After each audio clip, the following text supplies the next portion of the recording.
al libro de Hebreos, capítulo 13, verso del 1 al 7.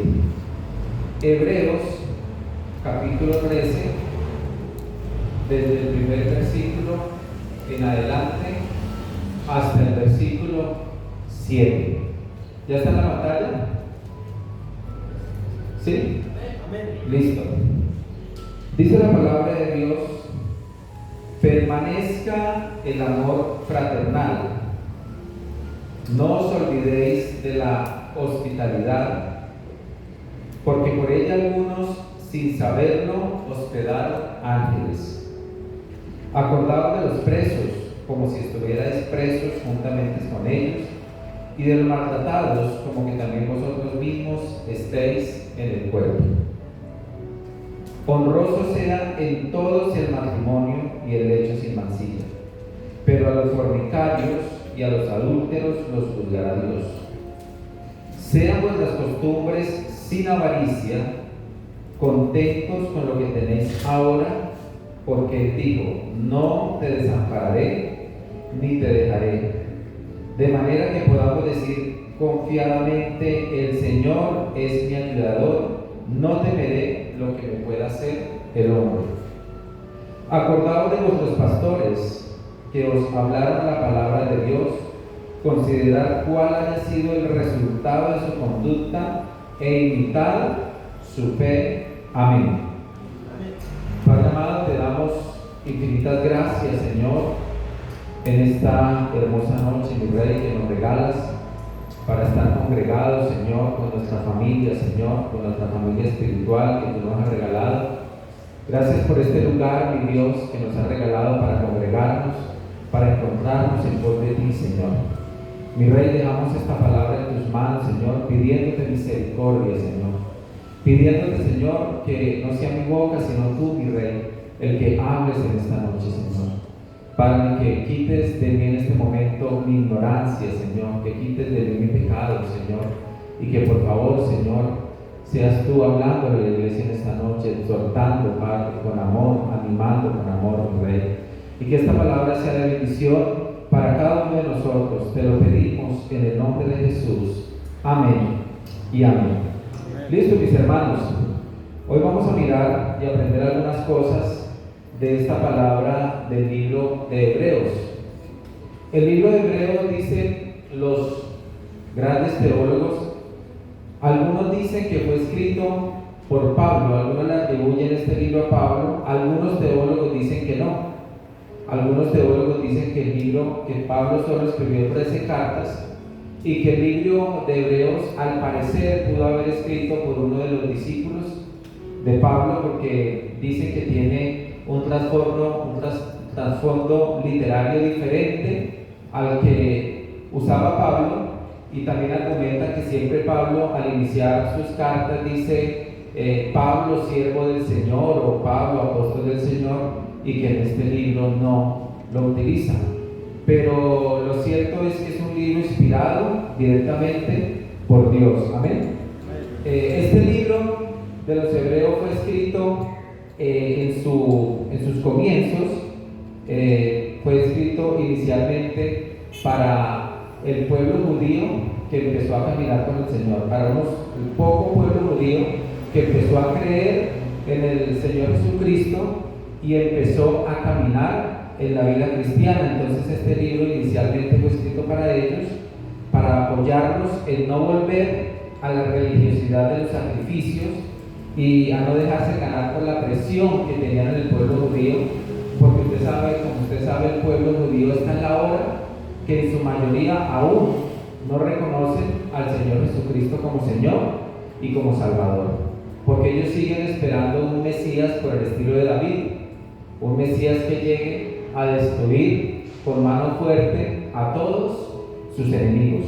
Entonces ellos hasta el momento siguen esperando ese Mesías. Entonces este libro de los Hebreos fue escrito para esa iglesia judía, esos hebreos que empezaron a creer en el Señor Jesucristo, para animarlos, para que no retrocedieran en su fe. Porque imagínense que del pueblo judío, el pueblo judío que le gritaba: liberen a Barrabás. y de allí salió esa pequeña iglesia. Entonces este libro fue especialmente para animarlos a ellos, pero como ustedes saben, toda la palabra también nos anima y nos exhorta a nosotros y es aplicada para nosotros. Entonces miren que somos personas bendecidas, porque este grupo de personas tenía que cargar con esa presión. Y aún hasta hoy yo conozco testimonios de personas del pueblo judío que han aceptado al Señor Jesús y lo han expulsado de su familia, los han expulsado por creer en Jesús. Entonces ellos somos privilegiados de que podemos venir con libertad a alabar a nuestro Dios. Amén. Y vamos a aprender hoy algunas cosas de esta palabra. Dice el versículo 1 que usted y yo debemos tener amor fraternal y hospitalidad. ¿Qué debemos tener? Amor fraternal y hospitalidad. Hermanos, usted y yo somos llamados por la palabra de Dios a amarnos, a cuidarnos, a respetarnos, a apoyarnos unos a otros, sabiendo que somos una familia espiritual y sabiendo que todos somos hijos de un mismo Dios. Amén. Entonces mire que la palabra de Dios dice que debemos tener amor fraternal y debemos tener hospitalidad. Hermanos, dentro de la familia del Señor debe reinar el amor. Entre todos nosotros debe reinar el amor fraternal, ese amor que nos une, ese amor que hace que nos amemos como hermanos, como hijos de un solo Dios, ese amor que hace que nos veamos iguales los unos a los otros, ese amor que hace de que usted y yo nos amemos sin importar el color, sin importar el estatus social, sin importar si somos altos, bajitos, si andamos en carro, andamos a pie. Debemos todos amarnos de la misma manera. Y dice la palabra de Dios también, habla de la hospitalidad. Y hospitalidad no es solo cuando hospedamos a alguien en nuestra casa. Hospitalidad también se refiere, hermanos, a la forma en que usted y yo recibimos a las personas que llegan a este lugar. Hospitalizar también se refiere a la forma en que usted y yo nos recibimos como hijos de Dios. Y algo que admiramos de la iglesia es el amor fraternal y la hospitalidad. Nosotros hemos dedicado estos días a visitar y a conocer la iglesia. Y es una iglesia que tiene demasiado amor. Es una iglesia que tiene demasiada hospitalidad. Donde quiera que vamos nos reciben con amor, nos reciben con alegría, nos reciben con gozo, nos reciben con mucho amor. Y eso habla muy bien de la iglesia. Eso habla muy bien de lo que usted y yo hacemos delante del Señor. No hemos encontrado el primer hogar donde no nos hayan dedicado tiempo, donde no nos hayan dedicado un espacio. En todos los lugares, ahora en los negocios, vamos donde Fernet, nos reciben con amor, donde Neymar nos reciben con amor, nos tienen una tarifa especial por ser hijos de Dios. Eso es amor fraternal. Eso es amor fraternal. Eso es hospitalidad. El amar las almas sin importar quién sea. Sin importar quién sea, sin importar cómo llegue a este lugar. Debemos recibir a todo el mundo ¿con qué? Con amor, hermanos, con hospitalidad, sin hacer distinción de persona. Esa debe ser una característica que usted y a mí nos debe seguir a donde quiera que vayamos, tener amor fraternal y tener hospitalidad. Amén. Porque usted y yo debemos entender que este lugar es una clínica. Es una clínica. Y cuando venimos a la clínica, ¿venimos para qué? Para ser sanados. ¿O usted alguna vez ha escuchado una persona que diga: hola, estoy muy irritado, me voy para el hospital? No. Usted escucha que una persona dice: hola, me siento como regular de salud, ¿voy a ir a qué? Al médico. Entonces usted y yo debemos entender que la iglesia es una clínica para ser sanados. Entonces, por ningún motivo usted debe dejar de venir a este lugar, sin importar lo que haya pasado. Sin importar lo que haya pasado, venga a este lugar. Si toda la semana estuvo estupenda, si toda la semana usted se examina y dice, ahora yo estuve en integridad delante de Dios, venga a este lugar. Pero si usted se examina y dice, hola, yo esta semana cometí muchos errores delante de Dios, venga también a este lugar, a ser restaurado, a ser sanado, a ser animado, a ser motivado por una iglesia que le ama, por una iglesia que lo va a recibir con amor fraternal y con hospitalidad. Amén. Dice también en el capítulo 13, verso 3, dice, acordaos ¿de quién? De los presos y maltratados, como si se tratara de quién? De nosotros mismos. Hay algo, hermano, que usted y yo debemos tener todos los días de nuestra vida, y es empatía. Es que empatía por nuestro prójimo. ¿Qué es empatía? Empatía es cuando yo me coloco en el lugar de la otra persona. Eso es empatía. Y un hijo de Dios debe tener empatía con el prójimo. Por eso aquí la palabra de Dios dice que debemos acordarnos de los presos y maltratados como si se tratara de nosotros mismos. De nosotros mismos. Y preso no es solo el que está tras las rejas por cometer un delito. Hay muchas personas que están presas. Hay muchas personas que están encarceladas. ¿Y a qué me refiero con esto? Hay muchas personas que de niño fueron abusados. Hay muchas personas que en su niñez fueron maltratados. Hay muchas personas que en su niñez sufrieron maltrato por parte de sus padres, que fueron abusados por parte de un tío, de una tía. Hay muchas personas que de pronto guardan rencor al mismo papá, a la misma mamá, a la misma sociedad, y viven en una cárcel de amargura, viven en una cárcel de tristeza, viven en una cárcel de depresión. Y muchas veces nos es muy fácil juzgar a la persona, pero tenemos que ponernos en los zapatos de esa persona y decir, hola, ¿por qué esa persona es así? ¿Por qué esa persona reacciona así? ¿De dónde viene eso? ¿Qué raíz tiene eso? ¿Cómo podemos ayudarle? ¿Cómo podemos hacer que esa persona salga de ahí? Y el único que lo puede hacer se llama Jesucristo. Jesucristo. Por eso usted ve, hermano, en las noticias que hay hombres, mujeres que han recibido Óscares, que están llenos de dinero, que no tienen ninguna necesidad económica, que usted los ve y aparentemente se ven personas felices y se suicidan, se van a las drogas, terminan sin nada, porque la felicidad no depende de lo que tenemos. La felicidad depende de tener a Cristo en nuestras vidas. Esa es la verdadera felicidad. Entonces usted y yo tenemos que ser un puente entre estas personas y Cristo. Estas personas que están en diferentes cárceles, en diferentes prisiones dentro de sí mismos. Estar preparados, hermanos, para recibir en este lugar personas que tal vez vienen con diferentes tipos de amarguras, de tristeza, de depresiones por su niñez, una falta de perdón. Hay muchas personas que sus cárceles no han podido perdonar. No he podido perdonar lo que me hicieron en mi niñez. No he podido perdonar a mi papá, mi mamá, lo que me hizo mi hermano, lo que me hizo mi tío, lo que me hizo la sociedad. Esas personas nosotros debemos ayudarles por medio de Cristo a que puedan salir de esa cárcel de falta de perdón, de esa cárcel de amargura, y que puedan ser libres.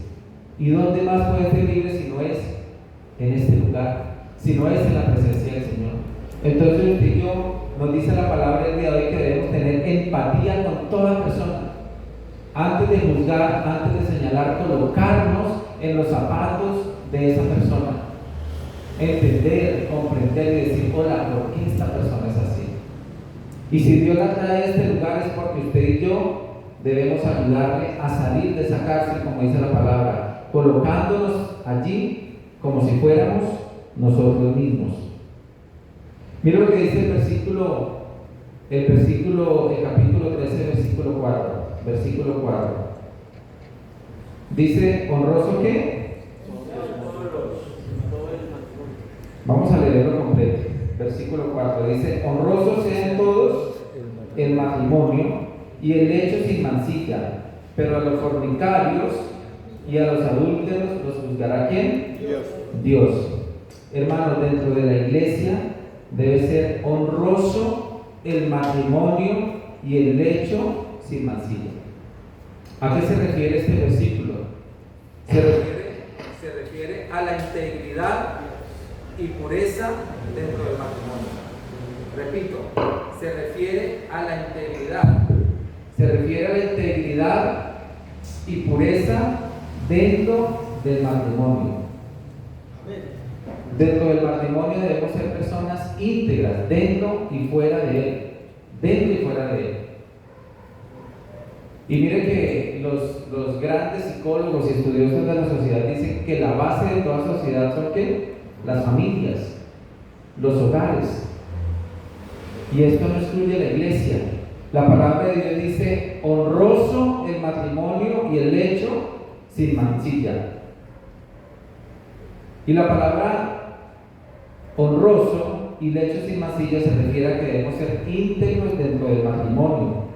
Dentro de nuestros hogares no puede existir el adulterio. Dentro de nuestros hogares no puede existir la fornicación. Debemos ser íntegros delante del Señor. Esta debe ser una meta a cumplir para todo hijo de Dios, sin importar la edad. Por eso la palabra de Dios dice honroso. ¿Qué quiere decir honroso? Que se honra, que es de alta estima, que es honorable, que es respetuoso, que es amable, que es íntegro. Y dentro de la iglesia debemos dar un grado de honor a los hogares, al matrimonio, un grado de honor, porque esa es la base de la iglesia, los hogares. Y nosotros como padres debemos dejar ese legado a nuestros hijos. Yo quiero contarles algo.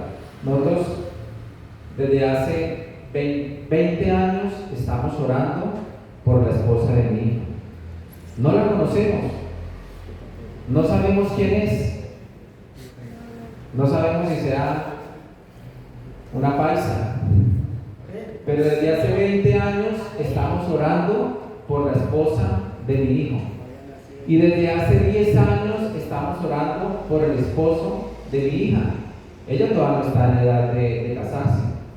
Yo espero que mis hijos lo hagan el día que terminen una carrera, el día que sea la voluntad de Dios. Es las metas que nosotros tenemos como padres, pero nosotros desde ya estamos orando por esa persona. Nosotros no le estamos pidiendo a Dios que sea millonario, que sea millonaria, que tenga el carro de moda, que sea 90, 60, 90, o que sea, no. Lo que nosotros le estamos orando a Dios es que sean personas que amen a Dios. Amén. Que amen a Dios. Amén. Y uno debe empezar a orar por eso desde que nuestros hijos están viviendo. Empezar a orar por ese día que vaya a un altar. Que desde ya nosotros con nuestras oraciones empecemos a honrar ese matrimonio, ese lecho sin mancilla que esperamos que tengan nuestros hijos, nuestra descendencia. Y ustedes, muchachos, ustedes todavía no están en edad de esto. Ustedes están en edad de buscar al Señor, de proyectarse, de llegar a ser profesionales, de llegar a ser salmistas. Ustedes están en la edad de mirar cuál es el propósito que Dios tiene con mi vida. Pero ustedes también tienen que empezar a orarle a Dios: Señor, un día va a pasar, un día voy a ir a un altar, Señor. Yo solo te pido que seas una persona que te ame, una persona que tenga mi mismo ADN espiritual, una persona que tenga cédula, ciudadanía del reino de los cielos. Amén. Esa debe ser nuestra oración y esa debe ser su oración. Nosotros todos los días oramos por eso. Todos los días oramos por eso. Entonces eso debemos hacerlo. Eso debemos hacerlo también como iglesia. Y usted y yo como iglesia debemos orar por los hogares de la iglesia. Ustedes sí saben que en la pandemia los divorcios de hogares cristianos subieron en un 30%. Amén. En la pandemia los divorcios en los hogares cristianos subieron un 30%. Y es vergonzoso decirlo. Es vergonzoso, no debía ser así. Pero subieron en un 30%. Encerrar los hogares en las casas Kansas y no se soportaron, no pudieron vivir juntos y empezaron a divorciarse. También conocimos de casos de hijos de Dios que se suicidaron en la pandemia. Entonces usted y yo debemos hacer de esta iglesia una iglesia saludable, una iglesia saludable, para nosotros poder acoger las personas que lleguen, para nosotros poder recibir las personas que Dios nos regale. Tenemos que usted y yo ser ¿qué? Saludables, porque si usted y yo como iglesia no somos una iglesia saludable, ¿cómo vamos a poder acoger a que llegue? Entonces usted y yo tenemos que ser una iglesia saludable, una iglesia obediente, una iglesia que se preocupe por buscar al Señor en todas las áreas. Mire lo que dice el versículo 13, verso 5. Versículo 13, verso 5. Dice: sean vuestras costumbres sin qué, sin avaricia, contento con lo que tienes ahora, porque Él dijo: no te desampararé ni te dejaré. De manera que podemos decir confiadamente: el Señor es mi ayudador, no temeré lo que me pueda hacer ¿qué? El hombre. Qué difícil es esto, hermano. Dice: vivir sin avaricia, contento con lo que tenemos ¿qué? Ahora. ¿Qué es avaricia? La avaricia es un deseo desmedido, exagerado por acumular riquezas. ¿Qué es la avaricia? Un deseo desmedido, exagerado por acumular ¿qué? Riquezas. Hermanos, tener dinero no es pecado delante de Dios. Ser prosperado no es pecado delante de Dios. Pero se vuelve pecado cuando usted y yo reemplazamos a Dios y le quitamos el primer lugar a Dios por las riquezas. Le quitamos el primer lugar a Dios por el afán de hacer dinero.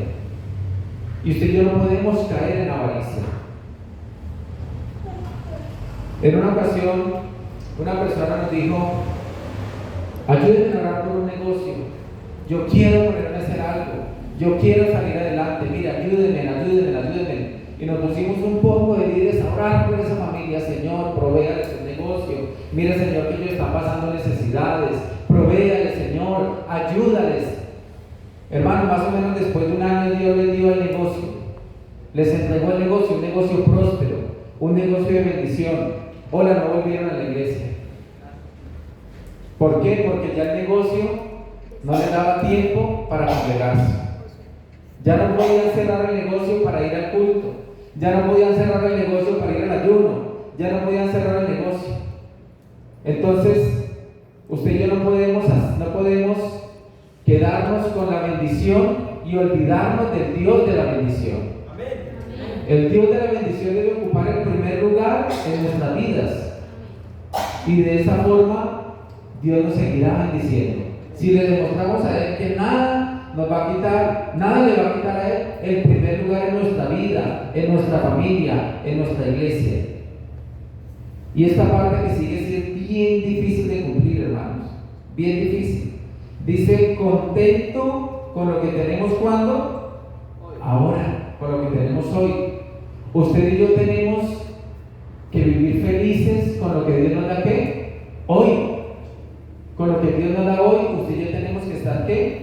Felices con lo que Dios nos da hoy, porque resulta que en ocasiones nos preocupamos tanto pensando en lo que queremos que no disfrutamos lo que tenemos. Les repito, en ocasiones nos preocupamos tanto pensando en lo que queremos que no disfrutamos lo que tenemos. A mí me gustaba mucho aquel día que Brian decía en este lugar: muchachos, no tenemos carro, pero nos vinimos a pie, gracias a Dios por eso. Tenemos pies para caminar. Hay muchos que no pueden caminar, nosotros sí pudimos, decía Brian ese día. Muchachos, hay otros que le dan gracias a Dios porque andan en bus. El que va en cicla le da gracias. El que va en cicla dice: Señor, ¿cuándo tendré yo para andar en bus? El que va en bus dice: ¿cuándo tendré yo para andar en carro propio? Y de pronto el que va en la silla de ruedas dice: ¿cómo me gustaría a mí andar en cicla? O al menos ir a pie. Entonces, muchachos, hermanos, ustedes y yo tenemos que ser felices con lo que tenemos hoy. Disfrutemos la bendición que Dios nos da hoy. Disfrutémosla. Si hoy no pudimos darnos el banquete, si solo tuvimos el pan con el café, disfrutémoslo, démosle gracias a Dios por ello, disfrutémoslo, saboreémoslo, y de esa forma le vamos a demostrar a Dios que estamos preparados para recibir más bendición. Le estamos dando gracias por lo poco, estamos disfrutando lo poco, estamos siendo felices en lo poco, y le estamos demostrando a Dios que estamos preparados para recibir en abundancia. Entonces, hermanos, disfrutemos la bendición de hoy. Por eso la palabra de Dios dice: de manera que podemos decir confiadamente, el Señor es mi ayudador, no temeré. Cuando yo estoy siendo feliz con lo que tengo hoy, le estoy diciendo: Señor, voy a disfrutar esta bendición, voy a disfrutar esta bendición, voy a disfrutar lo que tú me das hoy, y mañana tú proveerás, Señor. Mañana tu bendición no menguará, sino que aumentará. Mañana tu palabra dice que renuevas tu misericordia cada mañana por amor de nosotros, y es mi confianza, y tengo la certeza de que tú lo vas a hacer, de que mañana tú me vas a proveer. No estoy diciendo que no se esfuerce, estoy diciendo que sea feliz con lo que tiene hoy y que tenga la certeza de que la bendición de Dios también va a venir mañana. Amén. Por eso fue que el Señor al pueblo de Israel no le permitía acumular el maná. El pueblo de Israel tenía que tomar en el desierto el maná ¿de qué? Del día. Y de esa forma Dios les enseñó a depender de Él. Y ellos tenían la certeza de que iban a tomar solo lo del día de hoy, porque tenían la certeza de que mañana Dios también les iba a proveer. Ellos no se angustiaban pensando por la noche se acabó el maná. No, ellos tenían la certeza de que tenían un Dios que provee, un Dios que bendice y un Dios que no nos va a soltar de su mano. Amén. Den un aplauso al Señor.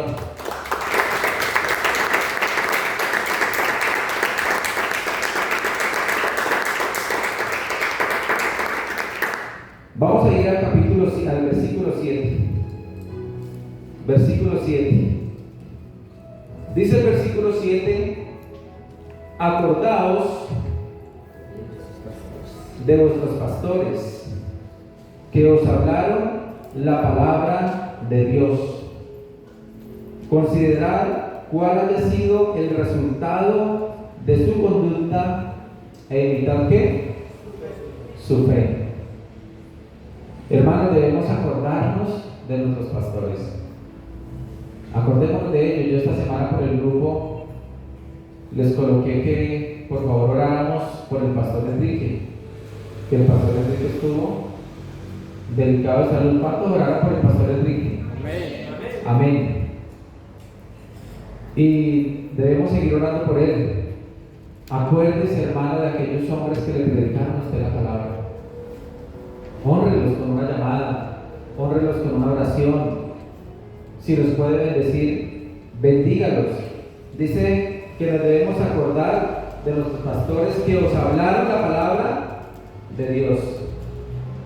Y termina diciendo: considerar cuál haya sido el resultado de qué, de su conducta, e imitar su fe.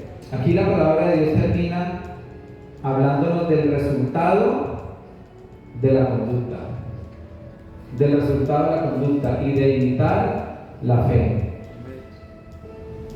Muchachos, usted y yo debemos esforzarnos por obedecer la palabra de Dios. Obedecer la palabra de Dios no es fácil, pero es lo mejor.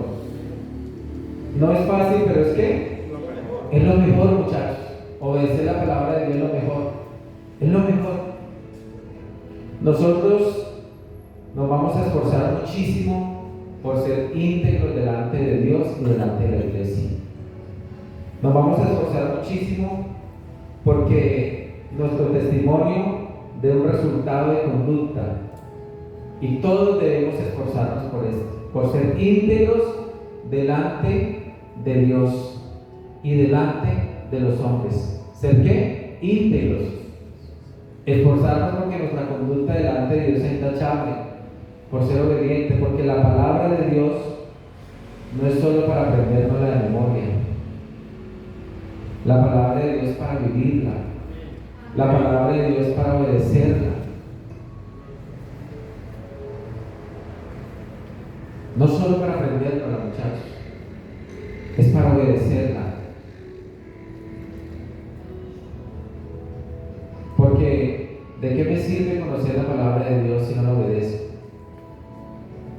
Si no doy testimonio, si no soy ejemplo. Qué bueno que puedan decir de nosotros que somos ejemplo a seguir. Termina la palabra de Dios diciendo que debemos examinar la conducta de cada uno de nosotros, mirar los resultados que usted y yo demos como personas, como hijos, como padres, como hogar, como miembros de una iglesia. Y qué bueno, hermanos, que nuestra fe pueda ser imitada. Que nuestra fe, ¿qué? Pueda ser imitada. Que usted sea ejemplo en su colegio, que usted sea ejemplo en su trabajo, que usted sea ejemplo para sus vecinos, que usted sea ejemplo para la sociedad, que usted sea ejemplo. Que un día nos puedan decir: venga, muchachos, ustedes a qué iglesia van. Don fulano, doña fulano, ¿usted a qué iglesia va? Porque es que a mí me gusta tanto como usted habla. Porque es que a mí me gusta tanto como usted educa a sus hijos. Porque es que a mí me gusta tanto como usted trata a la gente. Que no digan de nosotros: oiga, ¿qué iglesia era fulano? ¿Por qué? No, porque es que el fin de semana va a la iglesia, pero la semana viene como descarriado el hombre. No, que no digan eso de nosotros. Amén. Que no digan: oiga, ¿a dónde va ese muchacho que el fin de semana va a la iglesia, pero aquí en el colegio lleno de groserías? Ocupa los últimos puestos. No, que no digan eso. Que no digan eso. Que los escándalos en el hogar no sean en nuestra casa, muchachos. Que los gritos no sean en nuestra casa. Que en nuestra casa nos va saliendo la mano, abrazados, que nos vean en bendición. Que la gente diga: yo quiero ir a la iglesia donde va ese hogar. Yo quiero ir a la iglesia donde va ese muchacho. Yo quiero ir a la iglesia donde va tal persona. Porque es que con el ejemplo demuestra que Cristo está en su corazón, que Cristo está en su vida. Amén.